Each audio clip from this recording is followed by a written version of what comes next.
प्यारे बच्चों नमस्कार, कैसे हैं आप? उम्मीद करते हैं आप बेटर होंगे, आपकी पढ़ाई लिखाई बेहतर ढंग चल रहा होगा। आपकी डिमांड था सर यूट्यूब पर आए, क्लास को सुचारू रूप से चलाएं, क्योंकि एएलपी का एग्जाम का डेट की घोषणा हो चुकी है, बहुत कम टाइम है। इसके लिए हम शुरुआत कर रहे हैं रेलवे एएलपी 2018 का प्रीवियस ईयर से। तो बिना समय गंवाए मैथ और रीजनिंग दोनों का क्वेश्चन को यहां पर हम कराएंगे। चलिए देखते हैं। 9 अगस्त 2018 शिफ्ट 1 में एएलपी में पूछा गया टोटल मैथ का क्वेश्चन। कहता है नीचे दी गई संख्याओं में 15,376 का वर्गमूल कौन होगा। ये रेलवे का बहुत फेवरेट क्वेश्चन है। एनटीपीसी हो, ग्रुप डी हो या एएलपी हो, सब में क्वेश्चन पूछा जाता है। अब बनाने का तरीका भी सबको पता है, लेकिन जल्दी में ऑप्शन से इसको कैसे हल करें, इसके लिए यहां पे आइए। 1 से लेकर भैया 24 तक का वर्ग आपको कंठस्थ याद होनी चाहिए, तब इस टेक्निक को आप लगा पाएंगे। यहां पर देखो, कहता है 15,376 का वर्गमूल, यानी अंतिम दो अंक यहां पे देखिए क्या है भैया, तो कहोगे 76 है। क्या है? 76 है। अब देखो कि 1 से 24 तक के वर्ग का अंतिम दो अंक 76 किसका है, तो कहोगे 24 का वर्ग 576, यानी अंतिम दो अंक 76 24 के वर्ग करने पे आता है। अतः इसका वर्गमूल वही संख्या होगा जिसका अंतिम दो अंक भैया या तो 24 होगा, या 50 माइनस 24 यानी कि 36 होगा, या 50 प्लस 24 यानी कि 74 होगा, या 100 माइनस 24 यानी कि 76 होगा। इसके अलावे कोई हो ही नहीं सकता है। बस इसके आधार पे ऑप्शन देखकर उत्तर आप कर लेंगे। तो कहोगे यहां पे 76 किसी का अंतिम दो अंक नहीं है भैया, 74 किसी का अंतिम दो अंक नहीं है भैया, 36 किसी का अंतिम दो अंक नहीं भैया, 24 भैया है इसका अंतिम दो अंक, यानी कि इसका वर्गमूल जो होगा वह 124 होगा। ये होने से गया। क्लियर है? इसके आधार पे बहुत झटके में उत्तर आप निकाल पाएंगे, या फिर वर्गमूल निकाल के भी आप निकाल पाएंगे। देखिए नंबर 2 पर कहता है तपस, अभी और ऋषि एक केक को आपस में बांटते हैं।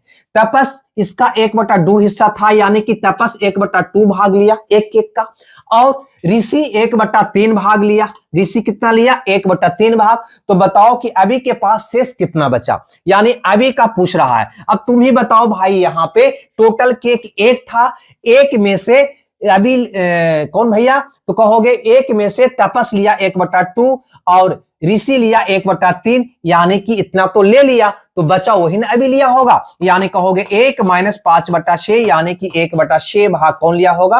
अभी लिया होगा। बहुत ही सिंपल क्वेश्चन, ऐसा ही क्वेश्चन एग्जाम में आता है। अब यहां पर देखो क्वेश्चन नंबर 3 को, है ना। ये कहता है निम्नलिखित संख्याओं में किस संख्या एक अपरिमेय वर्गमूल होगा। अपरिमेय वर्गमूल, अपरिमेय वर्गमूल का मतलब ये कि जिसका पूरा पूरा वर्गमूल ना निकलता हो। अब भैया आपको पता होने चाहिए कि जिस संख्या के अंत में 2 हो, 3 हो, है ना, 7 हो, 8 हो, या शून्य की संख्या भैया विषम हो, मानी 1 गो शून्य हो, 3 गो शून्य हो, 5 गो शून्य हो, उसका कभी भी पूरा पूरा वर्गमूल नहीं निकलता है, यानी वो हमेशा अपरिमेय संख्या ही होता है। अब गौर से देखो, यहां पे इसके अंत में 8 है, क्या इसका पूरा पूरा वर्गमूल निकलेगा? कहोगे नहीं, यानी ये पूरा पूरा वर्गमूल नहीं देगा, यानी यह एक अपरिमेय संख्या होगा। क्लियर है भाई यहां तक, है ना। बाकी को चेक करने की हमें कोई आवश्यकता नहीं है। आगे बढ़ते हैं क्वेश्चन नंबर 3 के बाद क्वेश्चन नंबर 4 पे। ये ज्यामिति का क्वेश्चन है, और यहां पे कहता है कि जीवा AB को D तक आगे बढ़ाने पर, है ना, डीसी से मिलाते हैं, स्पर्श रेखा डीसी से मिलता है। यदि AB 12 सेंटीमीटर, AB है भैया ये 12 सेंटीमीटर, डीसी है 8 सेंटीमीटर, तो हमसे पूछता है BD की लंबाई क्या होगा। क्लियर है? इसके लिए आप याद रखिएगा कि एक जीवा एक स्पर्श रेखा कहीं मिलता हो तो ये पूरा, है ना, ये पूरा यानी कि AD और गुना होता है ये बाहर वाला यानी कि BD। क्लियर है? बराबर होता है ये स्पर्श रेखा का वर्ग का, यानी CD के वर्ग का। ये फार्मूला को आप बिल्कुल याद रखेंगे। इस तरह का एक क्वेश्चन और आता है ना, जिसको भी आएगा तो हम बताएंगे। यहां पे देखो, यानी कि AD गुना BD बराबर होता है CD स्क्वायर, सबको पता होगा। AD कितना है? 12 प्लस x, यहां पे लिख दो 12 प्लस x, और गुना का BD भैया है x, अब बराबर हो जाएगा CD का स्क्वायर, यानी 8 का स्क्वायर 64। क्लियर है? तो ये हो गया 12x प्लस x स्क्वायर बराबर 64। इसको हल करोगे तो हो जाएगा x square plus 12x minus 64 बराबर 0। ये हमेशा द्विघात समीकरण ही देगा। इसका तरीका तो आपको पता ही है कि ये c वाला पद यानी कि बिना x वाला पद को ऐसा दो फैक्टर करो, ऐसा दो भाग में तोड़ो कि गुना करने पे 64 आवे, ये वाला चिन्ह यानी कि घटाने पे 12 आए। क्लियर है भाई?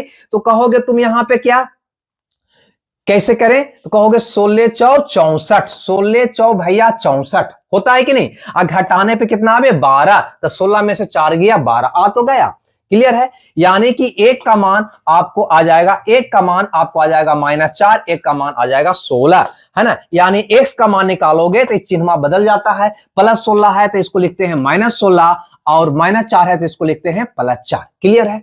अब यहां पर देखो, है ना, ये मान तो होने से गया क्योंकि दूरी निगेटिव हो नहीं सकता है, अतः आपका आंसर कौन होगा, x का मान 4 होगा। x यानी कि BD का मान कितना होगा भैया 4। यही प्रश्न पूछा गया था कि BD की लंबाई बताओ, तो कह दोगे 4 सेंटीमीटर। क्लियर सी बात है। द्विघात समीकरण से डायरेक्ट क्वेश्चन भी आता है, ये तरीका को भी आप सीख लोगे। चलिए अगले क्वेश्चन को यहां देखते हैं। कहता है कि 13 मीटर लंबी सीढ़ी एक खिड़की तक पहुंचती है, ठीक है ना, जो यानी कि खिड़की सड़क के किनारे जमीन से 12 मीटर ऊपर है। यानी भैया ये आपका खिड़की है यहां पे, ठीक है, समझ लो ये खिड़की है जो 12 मीटर की ऊंचाई पर है, और यहां से एक सीढ़ी ऐसे जो 13 मीटर लंबी है, ये सीढ़ी है जो 13 मीटर लंबी है ना, ये खिड़की तक पहुंचती है। ठीक है भाई, आगे देखो, कहता है उसका यानी कि सीढ़ी का आधार को एक ही बिंदु पर रखते हुए सीढ़ी को 5 मीटर खिड़की तक पहुंचने के लिए सड़क की दूसरी तरफ मोड़ दिया जाता है, तो गली की चौड़ाई क्या है। यानी ये कह रहा है कि ये सीढ़ी को ऐसे मोड़ दिए भाई, ये सीढ़ी को यानी कि जो 13 मीटर ऊंची या लंबी सीढ़ी था उसको इस तरफ मोड़ दिए, है ना, यही बिंदु पर से, तब यह एक दूसरी भवन के खिड़की से अटका जिसकी ऊंचाई है 5 मीटर। तो बताओ ये गली की लंबाई, यही आपका गली है, ये गली की चौड़ाई या लंबाई क्या है, ये आपका क्वेश्चन है।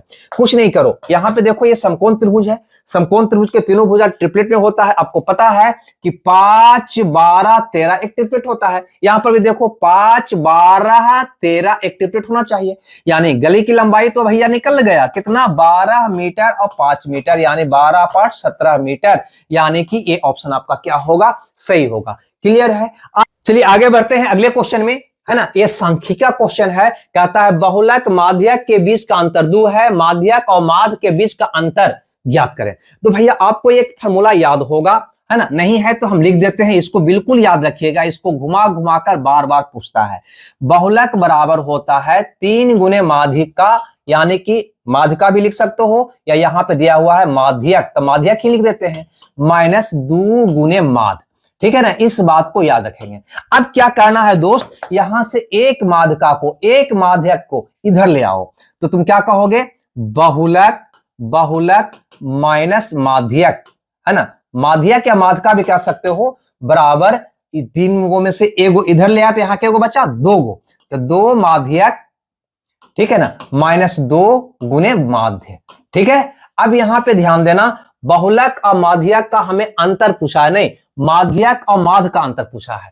कोई बात नहीं, बहुलक और माध्यक का अंतर यहां पे हमारा दिया हुआ है 2, यानी इसका मान हो गया 2, इसमें से 2 कॉमन निकाल लो, क्या बच जाएगा भाई, तो बच जाएगा माध्यक माइनस माध्य, माध्यक माइनस माध्य। ठीक है, ये कट जाएगा, यानी 1 आ गया, तो आपका प्रश्न का उत्तर निकल गया।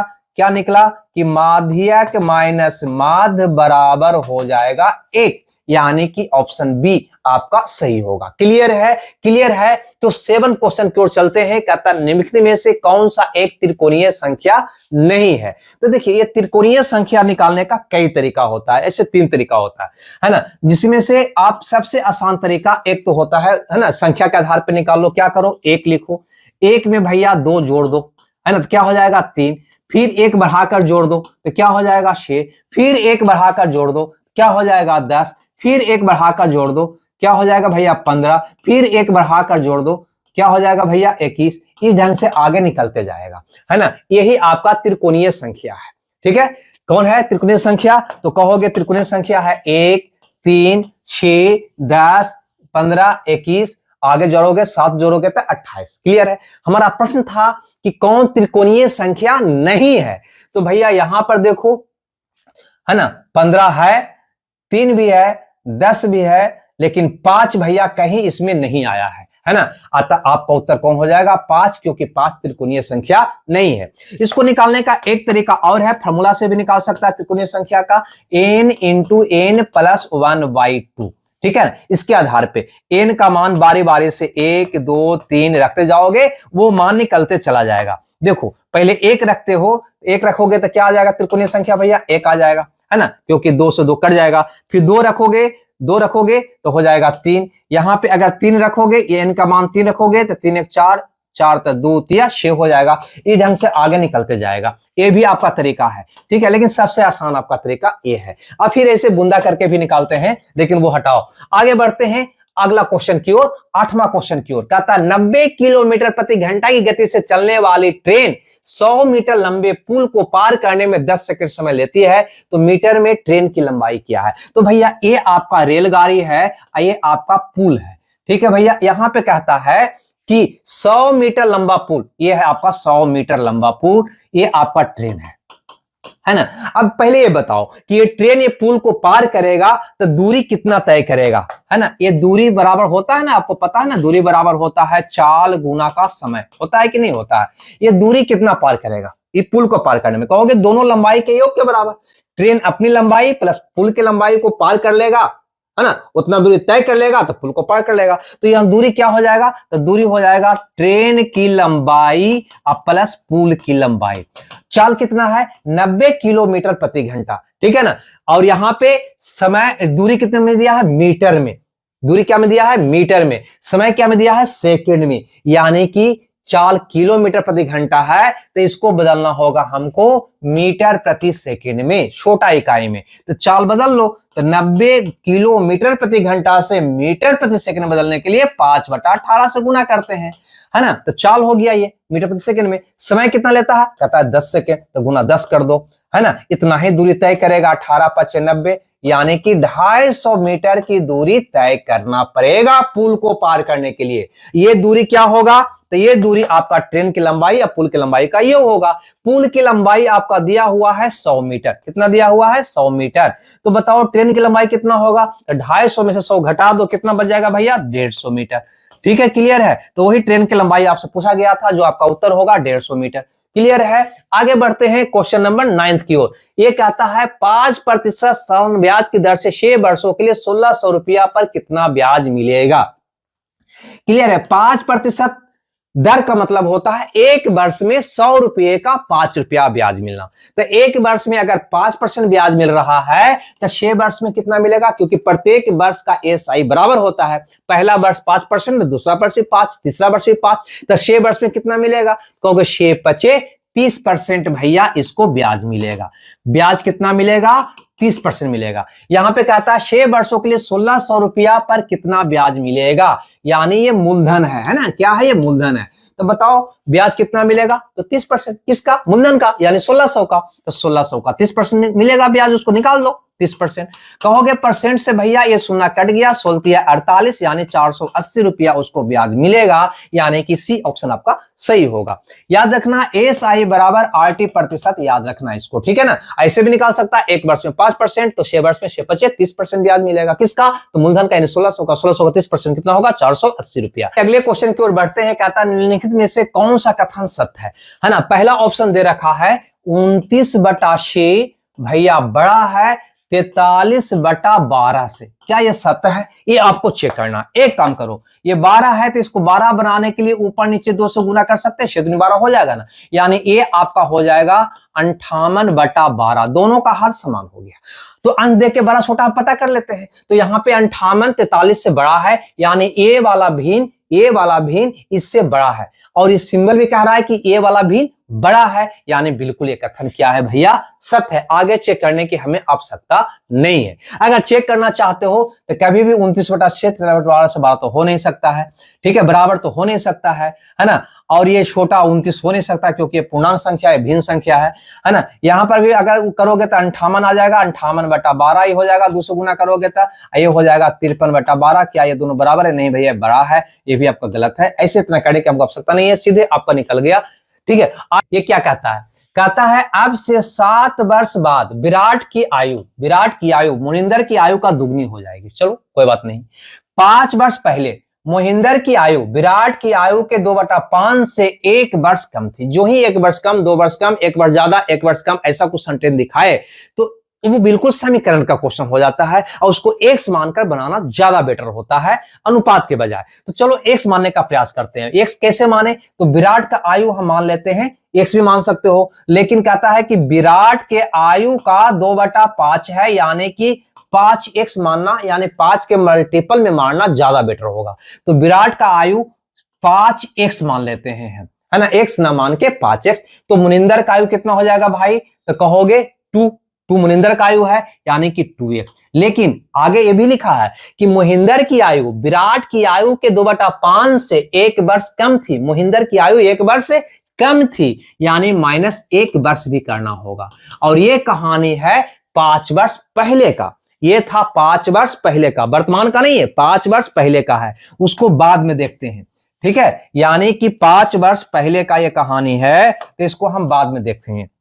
आगे बढ़ते हैं। 7 वर्ष बाद विराट की आयु मुनिंदर की आयु का दोगुनी हो जाएगी, यानी ये विराट की आयु जो है ये मुनिंदर की आयु का 2 गुनी हो जाएगी, यानी 2:1, यानी 2/1 होगा। अब बताओ कि विराट का आयु, यहां से पता तो चल रहा है विराट का आयु 5x है, लिखो 5x। लेकिन यह आयु तो कब का था भैया, तो कहोगे 5 वर्ष पहले का था, यानी अब का आयु लाने के लिए 5 इसको में जोड़ना होगा। और हमें आयु क्या चाहिए, 7 वर्ष बाद का, यानी +7 और करना होगा, यानी ये हो गया 7 वर्ष बाद का आयु।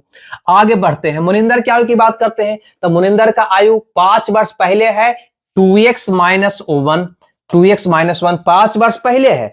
अब आएंगे तो 5 इसको में ऐड होगा, और 7 वर्ष बाद जाएंगे तो 7 वर्ष और जुड़ जाएगा। तो ये हो गया 7 वर्ष बाद का विराट और मुनिंदर के आयु, जो दिखा रहा है 2/1। अब इसको हल कर देंगे, आपका उत्तर आ जाएगा। हल करते हैं, ठीक है भाई, हल करते हैं। तो कहोगे 2 दूनी 4x हो गया, या पहले वो वाला को लेते हैं, ठीक है, ये वाला को गुना करते हैं, ये हो जाएगा 5 एकम 5x हो गया, ठीक है ना, प्लस का 7 5 12 गुना 1, यानी कि 12। अब बराबर ऐसे आओ तो 2 दूनी 4x हो गया, ठीक है भाई। आइए हो गया 7 5 12 में से 1 गया 11, तो 11 दूनी 22, कितना हो गया, प्लस का 22 हो गया, है ना। एक कैलकुलेशन आप खुद कर सकते हो। अब यहाँ पे आओगे तो कहोगे इधर आएगा तो भैया बच जाएगा x, और उधर जाएगा तो घट जाएगा तो बच जाएगा 10, यानी x का मान 10 आ गया। आपसे क्या पूछा जा रहा है, उत्तर दे दो। कहता है विराट का वर्तमान आयु, विराट कौन है भैया, तो विराट ये है, इसका वर्तमान आयु पूछ रहा है, तो निकाल दो। x का मान यहां रखोगे तो हो जाएगा 50, कितना हो जाएगा 50, ये होगा 5 वर्ष पहले का। वर्तमान पूछता है तो 5 और ऐड कर दो, तो कितना हो जाएगा भैया, तो कह दोगे 55 वर्ष हो जाएगा, ठीक है। ये ढंग से बनाओगे आराम से बन जाएगा, ठीक है। कोशिश करना, सारे क्वेश्चन इजी होता है ना हार्ड होता है, कुछ में 1 सेकंड का समय लगता है और कुछ में 1 सेकंड का समय ना भी लगता है, अतः मेंटेन करने के लिए सारे क्वेश्चन को देखना होता है। आगे बढ़ते हैं अगले क्वेश्चन की ओर। यह कहता है कि एक swimming pool 3 tanker A B C द्वारा 10 घंटे में भरा जाता है, यानी इसको कहने का मतलब है कि ए बी सी तीनों पाइप लगता है, तो इसको भैया ये 10 घंटे में बिल्कुल कंप्लीट भर देता है। आगे बोलता है यहाँ पे कि सी बी से 2 गुना तेज है, अब बी ए से 2 गुना तेज है, यानी यहाँ पे ए बी और सी का इफिशिएंसी के बारे में बोल रहा है कि बी ए से 2 गुना तेज है, ए से 2 गुना तेज हो गया बी, और सी बी से 2 गुना तेज है, ये सी जो है बी से 2 गुना, यानी ये हो जाएगा 4, यानी कि तीनों का योग 4 तो 1 7 हो जाएगा, ये हो गया हमारे एफिशिएंसी। अब ये दोनों को गुना करेंगे तो यहाँ पे हमारा क्या निकल जाएगा, कुल काम, यानी कि कुल टैंक जो भी कहो, तो कहोगे 10 7 70। अब यहाँ पे पता हो गया कि कुल टैंक भरना है 70, ए 1 घंटा में भरता है 1 टैंक, बी 1 घंटा में 2 टैंक, सी 1 घंटा में 4 टैंक। प्रश्न है कि ए अकेला ये पूरे टैंक को कितने घंटों में भर देगा, तो ए 1 घंटा में भरता है 1 टैंक, अब भरना है 70 टैंक, 1 घंटा लेगा भैया, कहोगे 70/1, यानी कि 70 घंटा का समय लेगा, यानी कि डी ऑप्शन आपका क्या होगा, सही होगा। बिल्कुल टाइम एंड वर्क के मेथड से बनाओ, आराम से बन जाएगा। अब को देखते हैं क्वेश्चन नंबर 13, है ना, ये रीजनिंग टाइप का क्वेश्चन है। कहता है 9 गुना 6 बराबर 45, 7 गुना 4 बराबर 33, 6 गुना 4 बराबर 20, तो 5 गुना 3 का मान क्या होगा। गौर करो कैसे लाया होगा भाई, ये कैसे लाया होगा, तो कहोगे 915 या 45, यानी पहले लगता है ये दोनों को जोड़ा, कितना आ गया भैया 15, और गुना इसका अंतर कर दिया, 9 में से हो गया 3 का अंतर, आ गया 45, यानी ये दोनों का योग 11, ये दोनों का अंतर कितना आ गया भैया 3, गुना कर दो आ गया 33, ये दोनों का योग 10, ये दोनों का अंतर कितना आ गया भैया 2, गुना कर दो कितना आ गया 20, तो ये दोनों का योग कितना हो जाएगा 8, गुना कर दो दोनों के अंतर यानी कि 2 से, तो कितना हो जाएगा भैया 16, है ना, यानी कि बी ऑप्शन हमारा क्या होगा, सही होगा। क्लियर है भाई। आगे देखो क्वेश्चन नंबर 14, ये कहता है कि उमर और अविनाश, ये उमर है और ये अविनाश है, किसी ने क्रमशः 10,000 और 15,000 रुपये का निवेश करके एक व्यापार शुरू किया।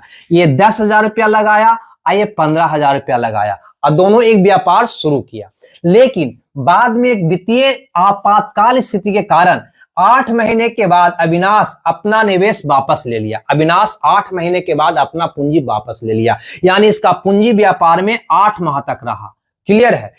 पहले 12 महीने के लाभ को किस अनुपात में बांटेगा, यानी व्यापार 12 माह तक चला, है ना, जिसको में ये 8 माह के बाद पूंजी निकाल लिया, आता इसका पूंजी 8 माह तक रहा, लेकिन उमर पूंजी नहीं निकाला, यानी इसका पूंजी व्यापार में 12 माह तक रहा। यही भैया लाभ का रेशियो होगा। लाभ का रेशियो क्या होता है, तो पूंजी और समय को गुना करने के बाद, है ना, लाभ निकल जाता है। पूंजी गुना समय, पूंजी गुना समय, अतः दोनों का लाभ, यही रेशियो पूछ रहा था। इसको काट कूट कर दीजिए, आपका उत्तर आ जाएगा, है ना। 15 8 20 से 120, 15 8 20 से 120 कट के आ जाएगा 1:1, यानी दोनों का लाभ 50-50 हुआ होगा, यानी कि बी ऑप्शन आपका सही हुआ होगा। 14 के बाद देखते हैं क्वेश्चन नंबर 15 को, और ये क्वेश्चन भी बहुत लाजवाब है। कहता है एक लंबवृत्तीय शंकु, ये है हमारा शंकु भैया, ठीक है ना, और जिसका आधार की त्रिज्या ऊंचाई के 1/3 के बराबर है, यानी त्रिज्या ऊंचाई के, ये ऊंचाई का 1/3,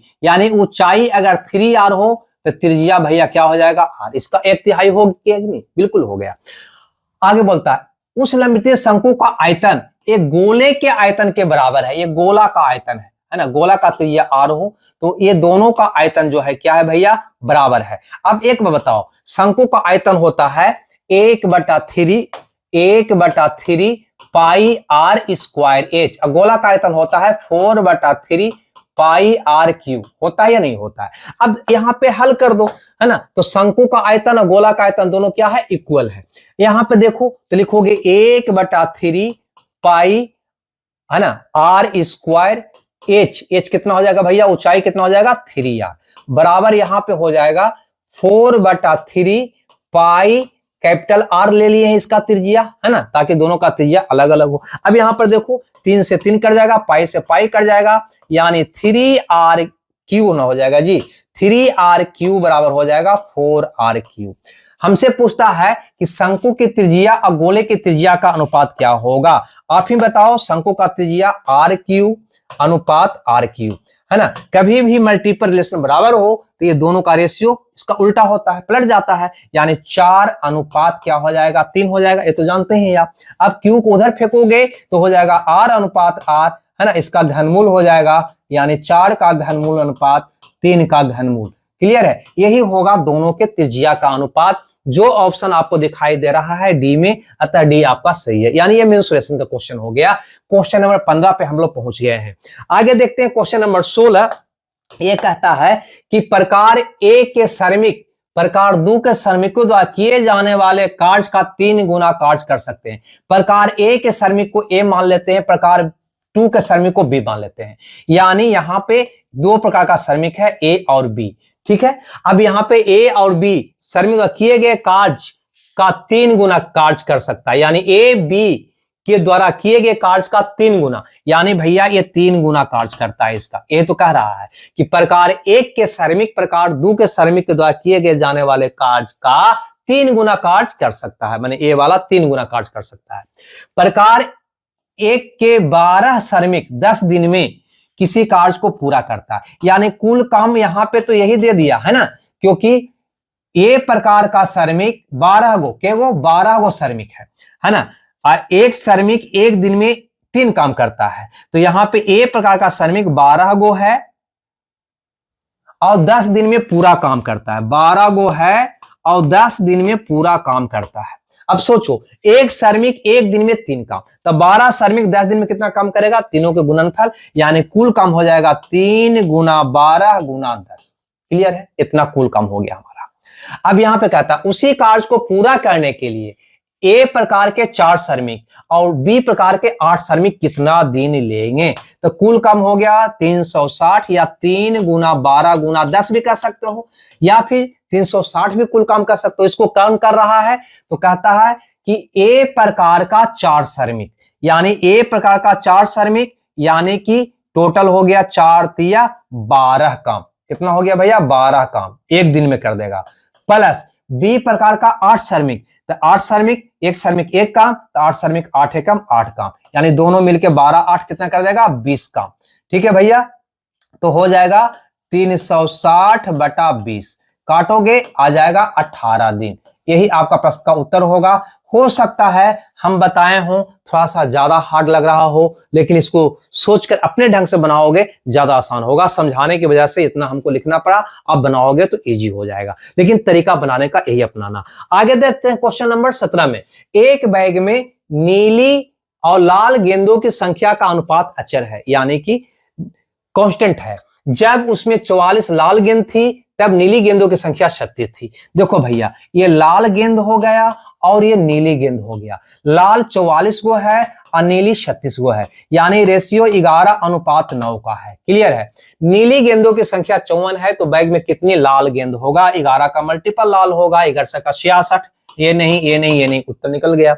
या फिर टोटल निकालना चाहते हो तो यहां पे कहता है कि नीली गेंद की संख्या 54, यानी 9 का वैल्यू 54 है ना, तो 1 का वैल्यू 6, तो 11 का वैल्यू 11 का 66, यानी लाल गेंद की संख्या 66 होगी। ऐसे भी निकल जाएगा। ठीक है, ये आपका 17 नंबर का क्वेश्चन था। आगे बढ़ते हैं क्वेश्चन नंबर 18 में।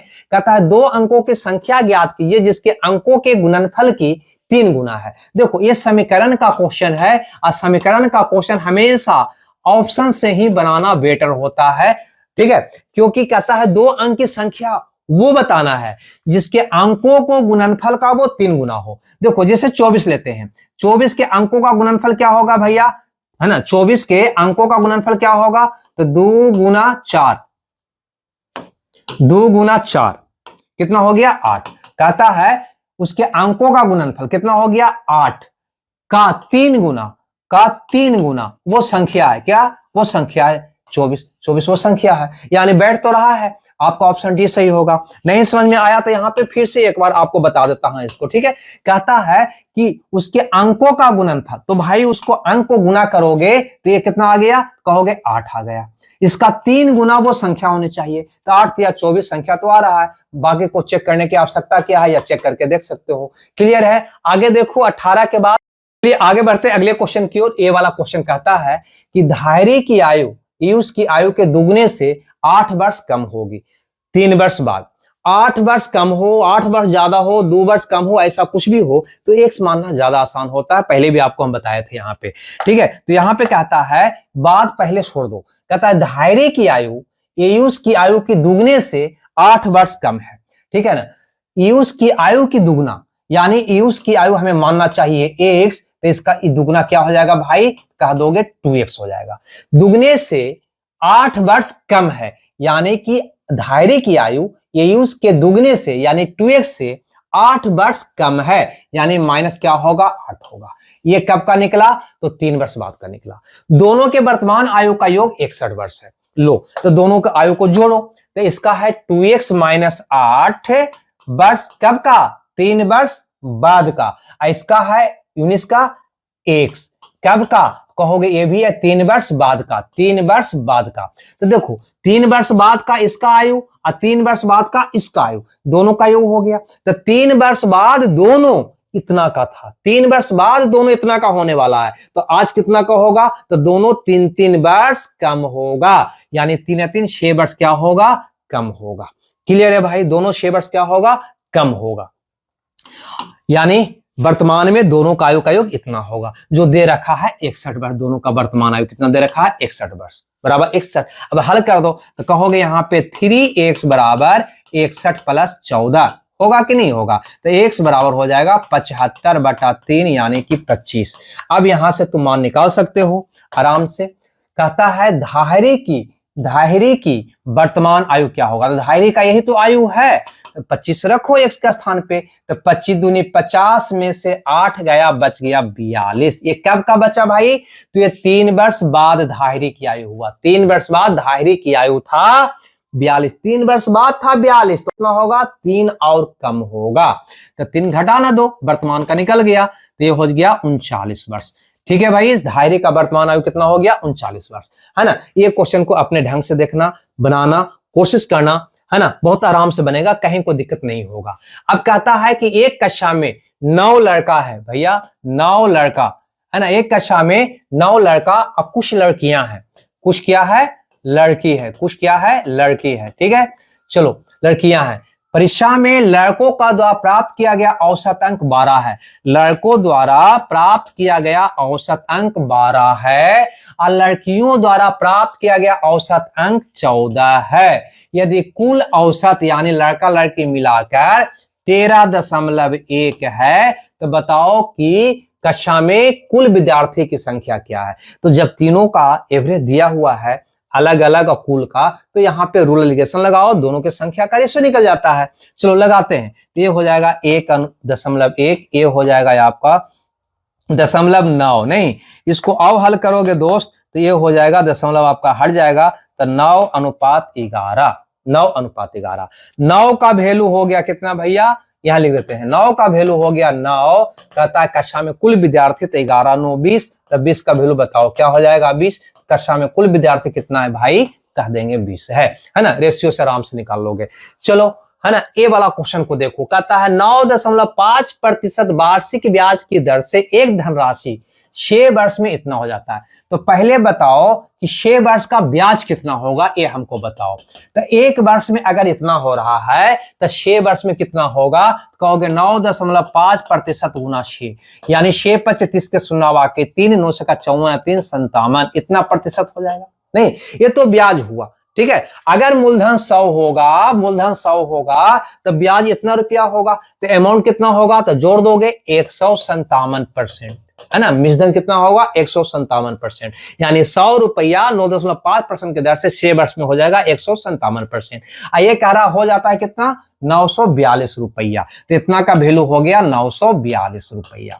तो हमसे पूछता है प्रारंभिक निवेश की राशि यानी मूलधन का मान भैया हमको बता दो। तो मूलधन है 100%, इसका मान हमसे पूछ रहा है, निकाल दो। तो कहोगे भैया ये इसका 6 गुना है, तो इसका 6 गुना कर न दो, कितना हो जाएगा? 600 रुपया हो जाएगा, है ना। यानी आपका उत्तर 20 सही होगा। तो यही टोटल, है ना, 9 अगस्त 2018 शिफ्ट 1 में मैथ का क्वेश्चन 21 पूछा गया था। अब कुछ क्वेश्चन रीजनिंग का भी था, जिसका भी हम रिकॉर्डेड करके आपको हम दे रहे हैं। पहले इसको बढ़िया से देख लो, इसका पीडीएफ टेलीग्राम पर हम भेज देंगे, है ना, उसको आप देख लीजिएगा। अभी कोई बाधा आपसे नहीं करेंगे कंटिन्यू हम हैं या नहीं, क्योंकि बातें तो टूट जाती है। आप लोग का बहुत डिमांड हुआ था।